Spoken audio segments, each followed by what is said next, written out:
students, it's Miss Alyssa here in Occupational Therapy. I hope you're doing well today. I wanted to make a special video for a fine motor activity for home over the holiday break, since I won't get to see you in our Zoom or Google Meet visits. Today we're going to make salt dough ornaments to work on our fine motor skills, and it's a really fun thing that you can do as a family over break, especially since we're all stuck inside during this pandemic. I hope everyone is healthy. So I want to show you first what we're going to make, and then I will tell you what we need. So these are our salt dough ornaments. You can make them in all different shapes and sizes, and you can decorate your house with them. Mainly hang them on a tree. And we have a little reindeer here. So you will need a cookie sheet. You will need a measuring cup, a couple measuring cups. You'll need salt and flour and water. You also need a mixing bowl and a spoon, a rolling pin, some cookie cutters, and at the end you'll need some paint and glitter and some kind of twine or string, and you will also need a plastic straw. All right, so we're gonna get started. The first thing we wanna do is take our flour. So you're gonna take a half a cup of flour, and you can adjust this recipe depending on how many ornaments you want to make, but this will make about 8 to 10. So a half a cup of flour into our bowl, and I like this because we're working on that pronation and supination, dumping ingredients into the bowl. A fourth a cup of salt, and we're going to mix that together and blend it. And then a fourth a cup of water. So this dough is kind of dry. It's not going to be sticky or wet like if you're baking a cake, and you want to stir it really good. So this is also working on our bilateral integration and using a stabilizing hand, because we have to hold the bowl so it doesn't move around. And we get to stir and use our shoulder muscles by holding onto the spoon. So I love that about baking. We get to work on our gross motor strength in our upper body and our fine motor skills. And we also get to work on following directions and taking turns. So you guys can work with me and stir this up. And now we get to the sensory part. So the sensory part of this is actually putting your hands in the dough and squishing and squeezing it until it's mixed really well. So you might have to take some of those crumbly parts at the bottom of your bowl and mix them in until you create something that looks like Play-Doh. It actually looks and smells like Play-Doh. Then we're gonna take that dough that we made and we're gonna roll it out with a rolling pin. So you might need a little extra flour so the dough doesn't stick to your counter. You can also put parchment down. I didn't do that for this because my counter's white pretty clean, and this is easier for me because sometimes that parchment paper moves around. So we're gonna roll it out, and you guys are working on your shoulder stability while you're rolling this, just like we roll our therapy putty in OT.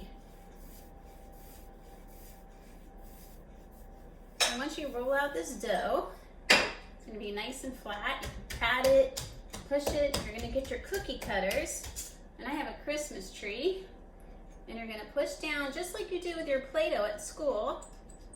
Move it around, peel off all the edges, and you're gonna pick up your ornament.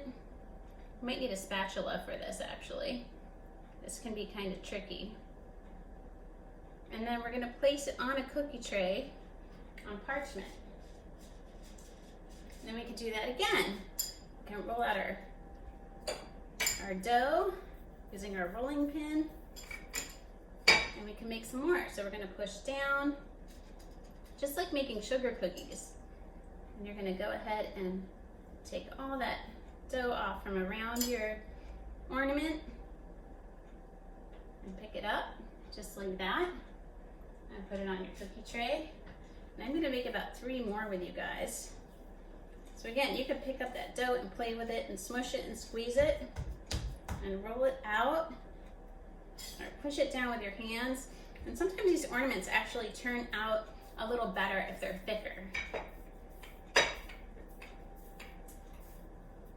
And I didn't mention, I want you to preheat your oven to 225 while you're doing this. So I should have said that in the beginning,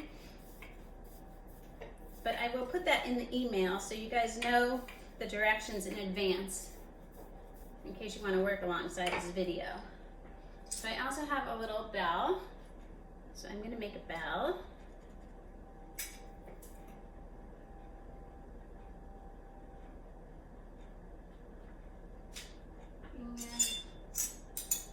I think I'll make a Christmas wreath. So I'm going to push that down. And this dough will keep for a couple of days. So if you want to make ornaments a couple of days in a row, or make your dough in advance and keep it in a Ziploc bag until you're ready to make ornaments with a family, you can do that. So I have my little wreath here. And again, it might be good to have a spatula to get it off the counter or off your parchment paper. So now, once you put those ornaments on your cookie sheet, you're going to get a drinking straw. And you can use a toothpick if you don't have a straw at home, but you want to make sure that you make the hole in the top of your ornament before you put them in the oven. And I will hold this up for you to see.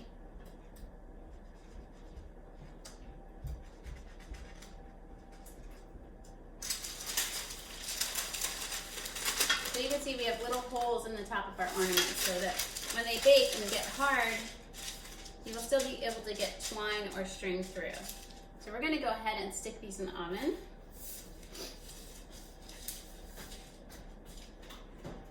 And we're going to put them in there for about 2 hours. If you have a convection oven, it actually is a lot faster, so you can put it on 225 on your convection and it will cook in 1 hour. And then you take them out and let them cool. Now we're going to paint them.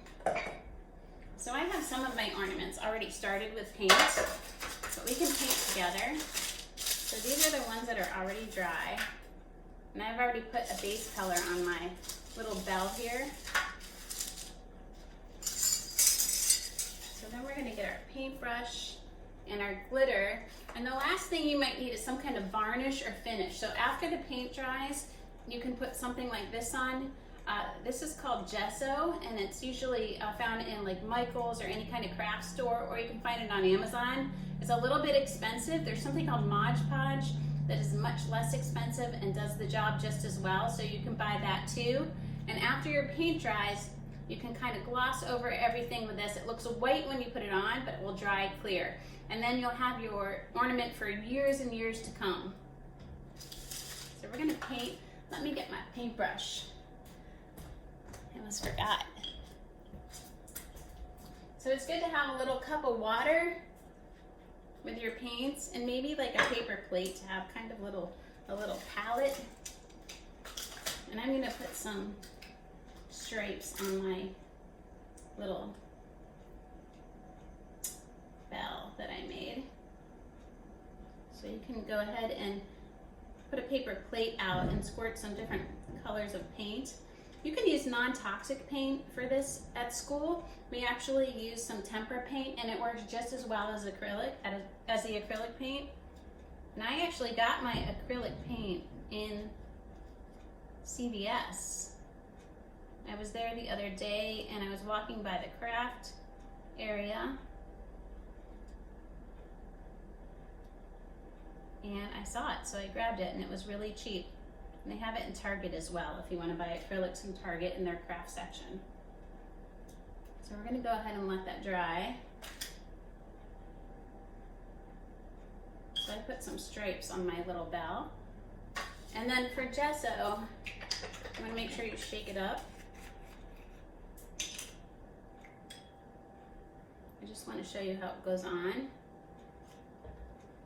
So I have this little Christmas tree that I made, and I'm just going to put that coating over it. And you can see how it looks white when it goes on. And then I'll show you a tree that I already have gessoed. And you want to do the sides and edges too. So that way everything is preserved for years to come. And I'm just going to show you this Christmas tree that was already gessoed. And if you really want to add some sparkle, you can add some glitter to your craft as well. I don't really like working with glitter in my house because it gets everywhere, but if you guys have glitter at home or glitter glue, go for it. I think it will look beautiful for the holiday. So when you're done with everything and it's dry, then you can string your ornament. So I use fishing line because that's what we had in our house. And you could just cut a piece of fishing line, put it through the hole, and hook it on your tree. So also the other thing I wanted to mention is if you guys are little and you want to practice writing your name on the back with a Sharpie or even paint, you can do that and make sure you put the year so mom and dad can have it forever. So thanks for joining me today. I hope you guys had a great time making your salt dough ornaments. I wish we could be doing this together in person in school. I hope you guys stay happy, and I'm wishing you a healthy, happy new year. Thanks for joining.